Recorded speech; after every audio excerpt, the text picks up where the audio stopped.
नमस्कार दोस्तों, आपका मेरे चैनल में हार्दिक स्वागत है। आज मैं इस वीडियो में आपको बताऊंगा कि कौन से ऐसे काम हैं जो पितृपक्ष में वर्जित होते हैं और जिन कार्यों को पितृपक्ष में नहीं किया जाता है। पितृपक्ष में अपने पूर्वजों को याद करके उनकी आत्मा की शांति के लिए श्राद्ध व तर्पण किया जाता है। यह पितृपक्ष विशेषकर बहुत सारी जगहों में मनाया जाता है। भारत देश में पिंडदान के लिए बहुत से जगह जैसे गया, हरिद्वार आदि जगह जाकर के पितरों को प्रसन्न करने के लिए पिंडदान किया जाता है तथा पितृपक्ष में कुछ कार्यों को न करने के लिए भी कहा गया है। पितृपक्ष भाद्रपद महीने की पूर्णिमा से शुरू होकर के पितृमोक्ष अमावस्या तक चलते हैं। आज श्राद्ध पक्ष या पितृपक्ष अनंत चतुर्दशी पर गणेश जी की विदाई के बाद अगले दिन से ही पितृपक्ष शुरू हो जाते हैं और यह 15 दिन तक चलते हैं। पितृपक्ष में अपने पूर्वजों को याद करके उनकी आत्मा की शांति के लिए श्राद्ध किया जाता है। यह हमारे देश में प्रमुख रूप से गया और हरिद्वार में होता है। अतः आपको 15 दिन तक विशेष रूप से कुछ कार्य नहीं करना चाहिए, क्योंकि 15 दिन तक पितृगण हमारे आसपास रहते हैं। ज्योतिष शास्त्रों के अनुसार पितृपक्ष में पितृ 15 दिन तक पृथ्वी पर रहने के बाद अपने लोक लौट जाते हैं। इस दौरान पितृ अपने परिजनों के आसपास ही रहते हैं। इसलिए आप लोगों को विशेषकर कुछ ऐसे काम है जो नहीं करने चाहिए जिससे कि आपके पितृ नाराज हों। विशेष तौर से कहा गया है कि इन दिनों आपको शाकाहारी भोजन का ही सेवन करना चाहिए। तामसिक भोजन आपको नहीं करना चाहिए, जैसे शराब, मांस, मदिरा आदि का सेवन से आपको बचना चाहिए। विशेष तौर से जो लोग श्राद्ध कर्म करते हैं उन व्यक्तियों को इन दिनों अपने बाल और नाखून नहीं काटने चाहिए। साथ ही साथ उन्हें ब्रह्मचर्य का पालन भी करना चाहिए। पितृपक्ष के दिनों में जब आप श्राद्ध करते हैं तो हमेशा दिन में ही करें। सूर्यास्त के बाद यदि आप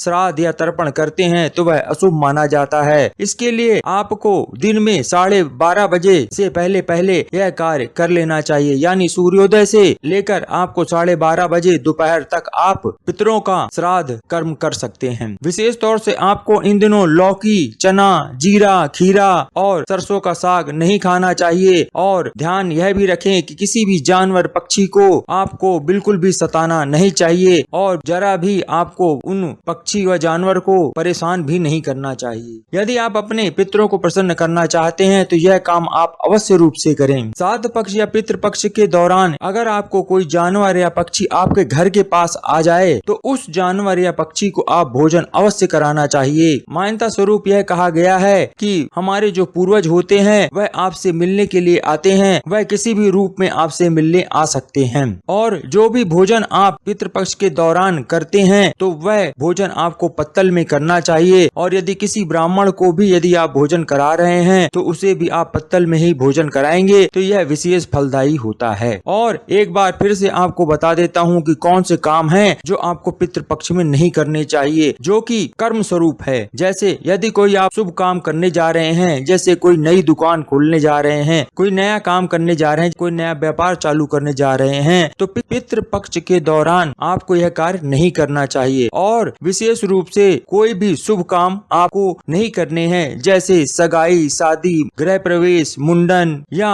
घर के लिए कोई भी जरूरी चीज अगर आप खरीदना चाहते हैं तो उसकी भी आप खरीदारी इन दिनों ना करें, यह भी वर्जित बताया गया है। खास तौर से यह ध्यान रखें, कोई भी नया कपड़ा या किसी भी तरह की कोई भी खरीदारी अगर आप करेंगे तो वह अशुभ मानी गई है। पितृपक्ष या श्राद्ध पक्ष के दौरान आपको सादा जीवन जीना चाहिए और सात्विक भोजन करना चाहिए। तामसिक भोजन से दूर ही रहना चाहिए। यदि आप यह सब करेंगे तो आपके पितृ प्रसन्न होंगे। और आप ये जानते हैं कि यदि पूर्वज या माँ बाप प्रसन्न हो तो वह व्यक्ति फलीभूत होता है जिनके पितर प्रसन्न होते हैं। आशा करता हूँ यह जानकारी आपको अच्छी लगी होगी, और यदि आपको यह जानकारी अच्छी लगी है तो चैनल को सब्सक्राइब कर लीजिएगा और वीडियो को लाइक कर दीजिएगा और यह वीडियो ज्यादा से ज्यादा शेयर कर दीजिएगा। धन्यवाद।